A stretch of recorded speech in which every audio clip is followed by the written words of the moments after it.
Hello अस्सलाम वालेकुम दोस्तों। तो यार क्या हाल है। आज की इस वीडियो में हम सिंगल एंट्री सिस्टम 2008 का ये क्वेश्चन सॉल्व करने जा रहे हैं।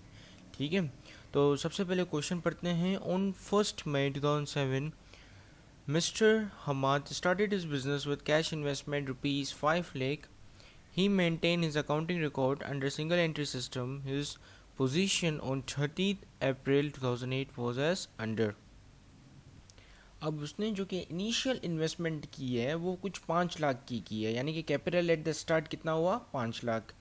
ठीक है, और उसके बाद उसने जो कि 30 अप्रैल को जो कि उसने कुछ एंट्रीज मेंटेन करके रखी हुई हैं, कुछ अकाउंटिंग रिकॉर्ड्स मेंटेन करके रखे हुए हैं जिनसे हम जो कि है capital at the and compute करेंगे। ठीक है, अब जैसे ही कैश है हमारे पास 1500, प्लांट एसेट हैं 2,48,500, अकाउंट्स पेबल हैं 20,000, मर्चेंडाइज है 1,50,000 का, और बैंक लोन है 50,000, और अकाउंट रिसीवेबल है 1,70,000। ठीक है, तो कंप्यूटेशन का ये तरीका होता है, कैपिटल एट दी एंड को कंप्यूट करने का ये तरीका होता है कि आप जितने भी एसेट्स हैं उन सबको प्लस कर देते हो, और फिर जितनी भी लाइबिलिटीज़ हैं उन सबको प्लस कर देते हो, और उन लाइबिलिटीज़ को उन एसेट्स से माइनस कर देते हो, तो आपका कैपिटल एट दी एंड आ जाता है। ठीक है, तो सबसे पहले देखते हैं कि हमारे पास यहाँ पे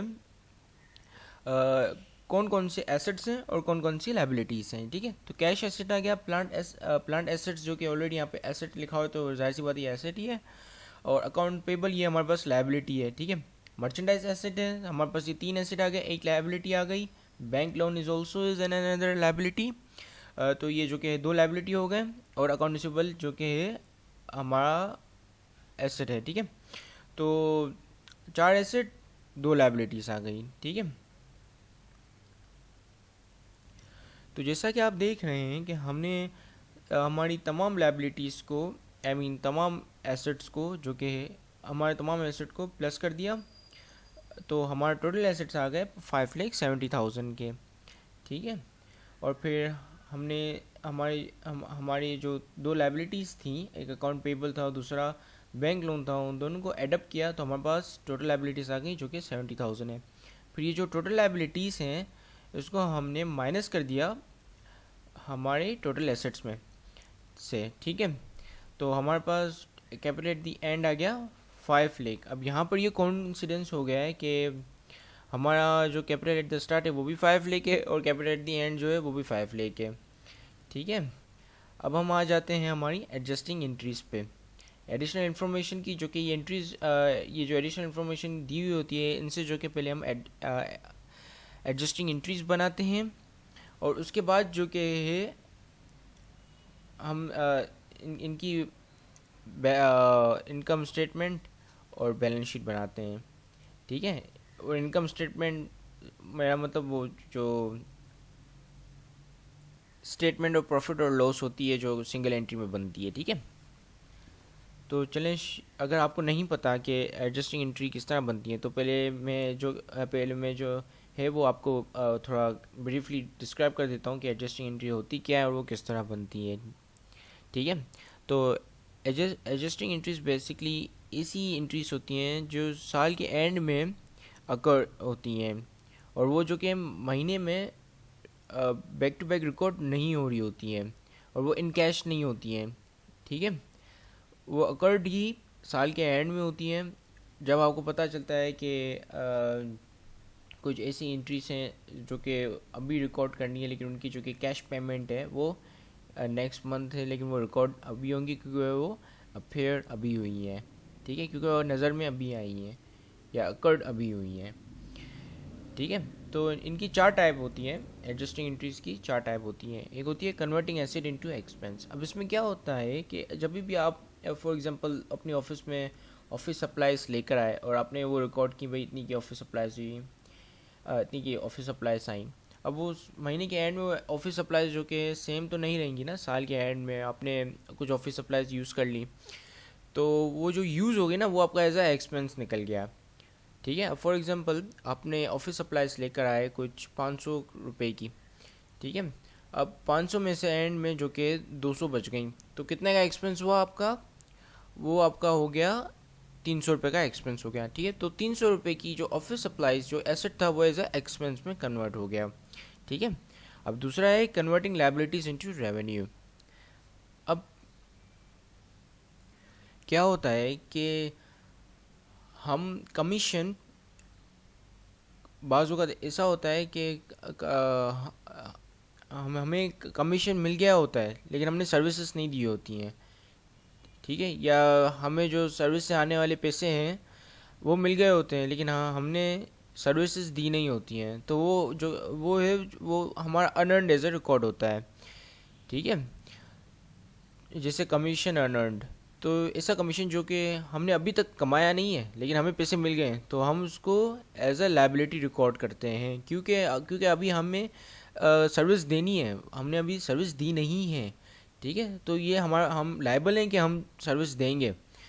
तो क्या होता है कि वो जो अर्नड है उसको हम फाइनली जब अर्न कर लेते हैं तभी ये एडजस्टिंग एंट्री बनती है। फॉर एग्जांपल कि महीने के पे शुरू में आपको पैसे मिल गए और आपने सर्विस नहीं दी, ठीक है। तो आप जो कि है वो अकाउंटिंग रिकॉर्ड में लिखोगे कि मुझे इस तारीख को इतने पैसे मिल गए जो कि अर्नड है, ठीक है।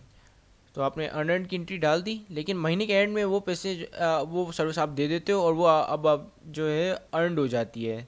तो आप एक एंट्री बनाते हो, रिवर्स एंट्री बनाते हो, जिसमें कमीशन अर्न जो है डेबिट कर देते हो और जो पिछले का अर्नड था ना उसको क्रेडिट कर देते हो, ठीक है। ताकि वो जो पिछला अर्नड इन अफेक्ट में है, यानी कि पिछला अर्नड जो खुला हुआ है वो क्लोज हो जाए, क्योंकि वो पिछला जो अर्नड है वो क्रेडिट साइड पे और यहाँ पर आपने जो अर्नड डेबिट साइड पे कर दिया, तो क्रेडिट डेबिट से दोनों माइनस हो गए, तो ये लायबिलिटी ख़त्म हो जाती है, ठीक है। तो इसी तरह हम इस लायबिलिटी को रेवेन्यू में कन्वर्ट कर देते हैं, क्योंकि कमीशन अर्न जो कि है वो रेवेन्यू है, उसको आप क्रेडिट कर देते हो। अब हमारी तीसरी टाइप आती है अक्यूर्ड और अनपेड एक्सपेंस। अब ये ऐसे एक्सपेंस होते हैं जो कि इसी महीने अकर्ड होते हैं लेकिन आपने पेमेंट उनकी नेक्स्ट मंथ करनी होती है। फॉर एग्जांपल आपका एम्प्लॉय बोलता है कि भाई मुझे सैलरी इस मंथ नहीं चाहिए, आप मुझे नेक्स्ट मंथ सैलरी दे देना। तो अब जो कि वो सैलरी, अब ये नहीं होगा कि नेक्स्ट मंथ सैलरी है तो नेक्स्ट मंथ की सैलरी नेक्स्ट मंथ ही रिकॉर्ड होगी, ऐसा नहीं होता, रिकॉर्ड इसी मंथ ही होगी, ठीक है। अब कैसे होगी, तो आप अपनी अकाउंटिंग बुक्स में लिखोगे कि भाई सैलरीज एक्सपेंस इतना हुआ है, इतनी इतनी सैलरीज एक्सपेंस है, और नीचे जो कि क्रेडिट कर दोगे सैलरीज पेएबल, ठीक है। अब जब वो फ्यूचर डेट आएगी तो आप उस सैलरीज पेएबल को कर दोगे डेबिट और कैश को कर दोगे आप क्रेडिट, ठीक है। अब हमारी चौथी टाइप है अक्यूरेट और अनकलेक्टेड रेवेन्यू। अभी ऐसे रेवेन्यू होते हैं जो अनकलेक्टेड होते हैं और उनको जो कि आप एंड में कलेक्ट कर लेते हो, ठीक है। अब फॉर एग्जांपल आपने सर्विसेज दे दी और आप आपको आपको पैसे नहीं मिले, ठीक है। तो आप रिकॉर्ड करोगे कैश बुक में कि कमीशन रिसीवेबल, ठीक है। अब लेटर ऑन जब आपको पैसे मिल जाएंगे तो आप कमीशन रिसीवेबल को क्रेडिट कर दोगे और कैश को डेबिट कर दोगे। तो इसमें जो कि हम अनकलेक्टेड रेवेन्यू को ले लेते हैं, ठीक है। तो एंट्री आपकी कुछ इस तरह बनेगी कि अक्यूरेट और अनकलेक्टेड रेवेन्यू, अब जैसे इसी मंथ में रेवेन्यू अकर्ड होता है, आपका रेवेन्यू जनरेट हो रहा है और आपको वो रिसीव्ड नहीं हुआ, आपका रिसीवेबल है, तो commission revenue debit, commission receivable debit और कमीशन रेवेन्यू क्रेडिट हो जाएगा। और later on commission receivable credit हो जाएगा और कैश डेबिट हो जाएगा, ठीक है। अब चलें हम एडिशनल इन्फॉर्मेशन पे आ जाते हैं, ठीक है। हमाद विड्रू 7,000 पर month for his private use. उसने 7,000 की ड्राइंग्स की हैं per month for his private use. अब पर मंथ की हैं तो 7,000 को आप जब मल्टीप्लाई करोगे 12 से तो आपके पास पर एनम की आ जाएंगी, ठीक है। 7,000 सॉरी।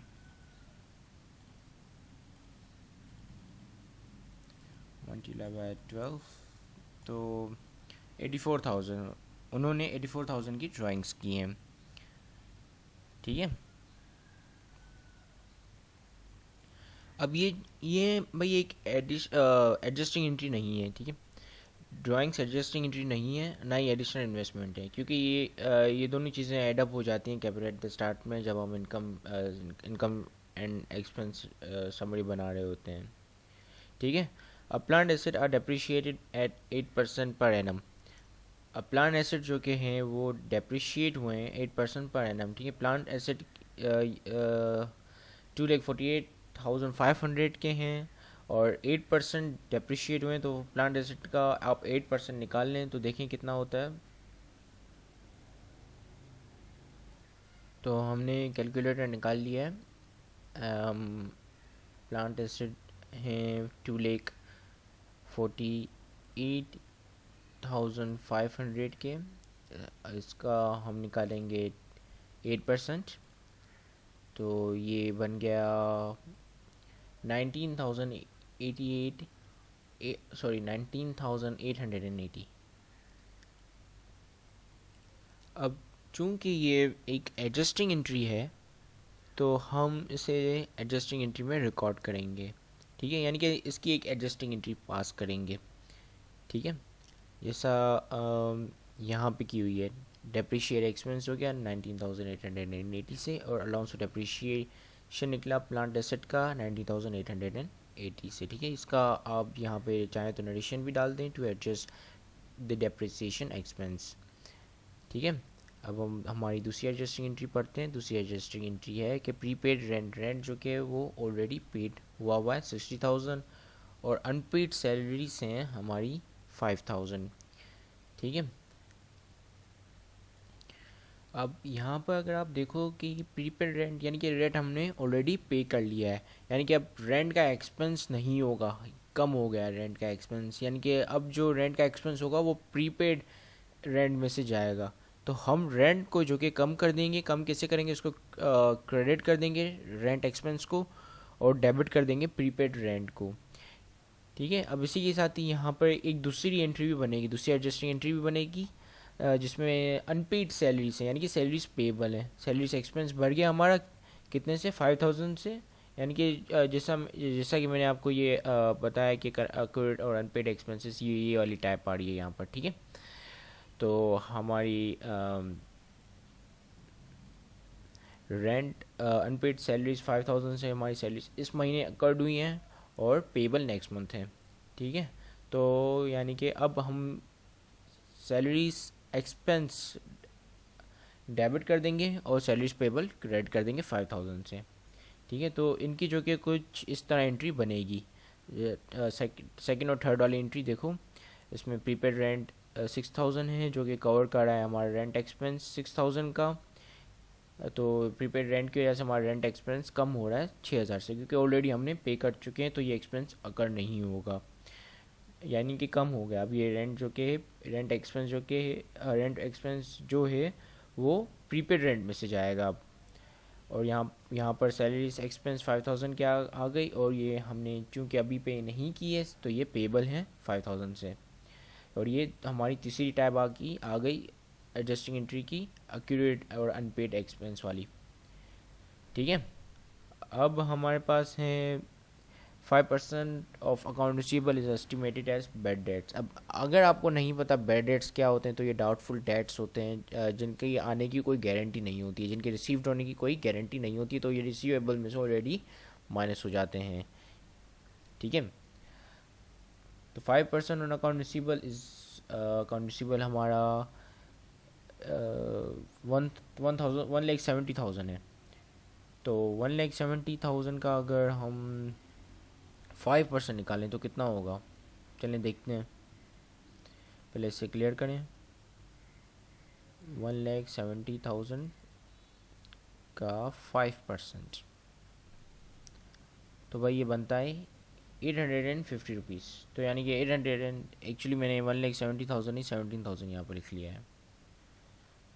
तो अगर हम इसको सही करें तो 1,70,000 1,70,000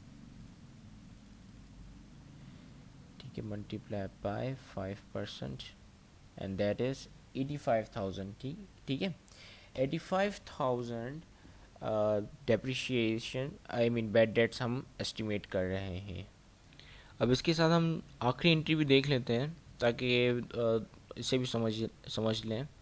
अब लिखा हुआ है कि ₹3,650 of interest is due on bank loan. अब ये बैंक लोन जो लिया है इस पे इंटरेस्ट भी तो पे करेंगे ना, तो इंटरेस्ट कितना ड्यू है? 3,650 ड्यू है, तो ये भी एज अ लाइबिलिटी रिकॉर्ड होगा। ठीक है, तो जैसा कि आप देख रहे हैं हमने बैड डेट एक्सपेंस निकाल लिया 8,500 का, अलाउंस ऑफ बैड डेट्स जो हमने यहाँ रिकॉर्ड किए 8,500 के। ठीक है, ये इसकी एंट्री हो गई बैड डेट्स की। और अब इंटरेस्ट एक्सपेंस और इंटरेस्ट पेबल। ठीक है, इंटरेस्ट एक्सपेंस यहाँ पर क्यों आया? क्योंकि ये जाहिर सी बात है एक्सपेंस है, क्योंकि हमें जो लोन के ऊपर ये देना पड़ रहा है। और पेबल इसलिए क्योंकि हमने अभी तक दिया नहीं है, ड्यू है। ड्यू का मतलब है कि पेबल है, पे नहीं किया, पे नहीं हुआ तो पेबल है। ठीक है, तो अब चलें हम कैपिटल एट दी एंड हम कंप्यूट कर चुके हैं, तो अब हम इनकम समरी पे आ जाते हैं। ठीक है, अब इनकम समरी में प्रॉफिट और लॉस समरी के लें एंड अब इसको जो कि हाँ इनकम समरी के लें, तो कैपिटल एट दी एंड में आप ऐड कर दोगे ड्राइंग्स को जो कि हमारे पास 84,000 हैं, और फिर आप लेस कर दोगे कैपिटल एट द स्टार्ट को जो 5 लाख है, तो आपके पास ये 84,000 आ गए। ठीक है, अब यहाँ पे हम कैपिटल एट दी एंड में ड्राइंग्स इसलिए ऐड करते हैं क्योंकि जब सोल प्रोप्राइटर होता है एक, तो वो बोलता है कि मेरा कैपिटल एट दी एंड इतना बचा। अब मैं ड्राइंग्स को उसमें लेकर आता हूँ ताकि मुझे पता चले कि मेरा जो है वो अनएडजस्टेड प्रॉफिट कितना आ रहा है। ठीक है, और कैपिटल एट दी स्टार्ट में हम ऐड कर लेस कर लेते हैं। कैपिटल एट दी स्टार्ट हम इसमें जो है लेस कर लेते हैं 5 लाख से, तो हमारे पास आ गया 84,000। फिर हम लेस करेंगे हमारी एडिशनल इन्वेस्टमेंट। तो अब वो सोल प्रोप्राइटर जो है वो बोलता है कि भाई कैपिटल एट दी एंड में मुझे इतना कैपिटल बच गया, तो चलो मैं देखता हूँ कि मैं अगर इसमें ड्राइंग्स ऐड करता हूँ, और फिर क्योंकि वो ड्राइंग्स तो मेरी खुद की घर की थी, मैं घर के लिए ले गया, और ड्राइंग्स में इसको फिर से ऐड कर लेता हूँ, और फिर इसमें लेस कर लेता हूँ कैपिटल एट द स्टार्ट और एडिशनल इन्वेस्टमेंट को, तो मेरे पास कितना प्रॉफिट बचता है। तो ये देखने के लिए वो अनएडजस्टेड प्रॉफिट देखने के लिए वो इन दोनों को ऐड अप और यार लेस कर लेता है। ठीक है, तो याद रखना ड्राइंग्स हमेशा कैपिटल एट द एंड में ऐड होंगी और एडिशनल इन्वेस्टमेंट हमेशा लेस होगी। ठीक है, तो ये अनएडजस्टेड प्रॉफिट जैसा कि आप देख रहे हैं 54,000 आ रहा है। जब हमने 84,000 में से माइनस किया 30,000 को, तो ये 54,000 आ गया। अब हम ऑपरेटिंग एक्सपेंसेस लेस करेंगे ताकि हमारा टोटल एडजस्टेड नेट प्रॉफिट आ जाए। तो सबसे पहले एक्सपेंस यहाँ पर तो कोई भी गिवन नहीं है, मगर यहाँ पर गिवन है। तो सबसे पहले आपका डेप्रिसिएशन एक्सपेंस आ रहा है जो कि 19,880 का है, तो ये सबसे पहले यहाँ रिकॉर्ड होगा। ये रहा, यहाँ पर आपने डेप्रिसिएशन एक्सपेंस डाला 19,880 का। अब दूसरा एक्सपेंस हम देखते हैं। दूसरा है हमारे पास यहाँ पर कोई एक्सपेंस नहीं है, यहाँ पर सैलरीज एक्सपेंस हैं जो 5,000 है, तो आप इसे भी यहाँ पर 5,000 से रिकॉर्ड कर लोगे। फिर हम देखेंगे यहाँ पर कौन सा एक्सपेंस आ रहा है, तो ये बैड डेट एक्सपेंस आ रहा है जो 8,500 है, तो इसे भी आप यहाँ पे 8,500 से रिकॉर्ड कर दोगे। फिर यहाँ देखेंगे कि कौन सा एक्सपेंस आ रहा है, तो यहाँ पे इंटरेस्ट एक्सपेंस आ रहा है एंड में 3,650 से, तो उसे भी आपने ऐड कर देना है। फिर हम जब आप इन सब का सम निकालेंगे तो आपका ये बन जाएगा 37,030 रुपीज़। ठीक है, इससे आप माइनस कर दोगे 54,000 से, तो आपका बन जाएगा 16,970 रुपीज़। और 970 रुपीज़ में क्योंकि ये अब अदर इनकम है, prepaid rent as a income है आपकी, क्योंकि आप ऑलरेडी पे कर चुके हो, ठीक है, रेवेन्यू है, एज अ रेवेन्यू है, not income, it is a revenue. तो अदर अदर रेवेन्यूज़ में आपके पास यहाँ प्रीपेड प्रीपेड रेंट मौजूद है, जो आपके रेंट एक्सपेंस को घटा रहा है, कम कर रहा है, यानी कि ये आपका रेवेन्यू हुआ। तो आपने अदर रेवेन्यू में इसे इंक्लूड कर दिया, तो ये आप 6,000 इसमें प्लस हो जाएगा 16,970 में, तो आपका तो एडजस्टेड नेट प्रॉफिट आ गया 22,970। अब ये जाके सोल प्रोप्राइटर के कैपिटल में एडअप हो जाएगा, ठीक है। तो बैलेंस शीट पे आ जाते हैं। करंट एसेट में हमारे पास कैश है, अकाउंट रिसीवेबल हैं, ठीक है। अकाउंट रिसीवेबल में यहाँ पर अकाउंट रिसीवेबल कौन सा वाला नोट होगा, पे डेट माइनस करके नोट होगा, ठीक है। कैश यहाँ पे जो है आपका 1,500, ये ऐसा का वैसा ही आ जाएगा। और अकाउंट रिसीवेबल जो है उसमें आप पे डेट माइनस करोगे, उसके बाद मर्चेंडाइज इन्वेंट्री वैसी की वैसी आ जाएंगी, प्रीपेड रेंट भी आ जाएगा, ठीक है। प्रीपेड रेंट भी एज एसेट भी है, वो रेवेन्यू भी है और एसेट भी है, ठीक है। अब आप सोच रहे होगे कि ये प्रीपेड रेंट तो यहाँ पर आया है, मतलब यहाँ पर आया है, तो यहाँ पर कैसे आ गया, वहाँ पर भी कैसे आ गया, प्रीपेड रेंट यहाँ पर आया ना, वहाँ पर कैसे आ गया। तो मैं आपको एक अजीब सी चीज़ बताऊँ अकाउंटिंग के बारे में। बेसिकली ये जो आप देख रहे हो ना रेंट एक्सपेंस, ये एक्सपेंस नहीं है, ये रेंट रेवेन्यू है, ठीक है। I know it's hard to believe but this is the rent revenue, क्योंकि ये एक्सपेंस घट रहा है। एक्सपेंस हमेशा जब भी बढ़ता है तो वो डेबिट साइड पे आता है, कभी भी ऐसा नहीं होता कि हमारा एक्सपेंस जो है वो घट रहा हो। आप अपने एक्सपेंस को घटा सकते हो, लाइक अब मैं कहूँ कि भाई मैं ख़र्चा करूँ ही ना और ख़र्चा घट भी हो जाए, मतलब ख़र्चा कम भी हो जाए, तो ऐसा पॉसिबल है? तो ऐसा पॉसिबल नहीं है।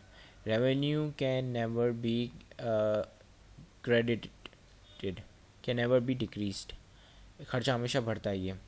तो this is the revenue, rent revenue, basically this is the rent revenue expense. ये एक्सपेंस है लेकिन हम उसको एज अ रेवेन्यू के तौर पे बिहेव मानते हैं, ठीक है।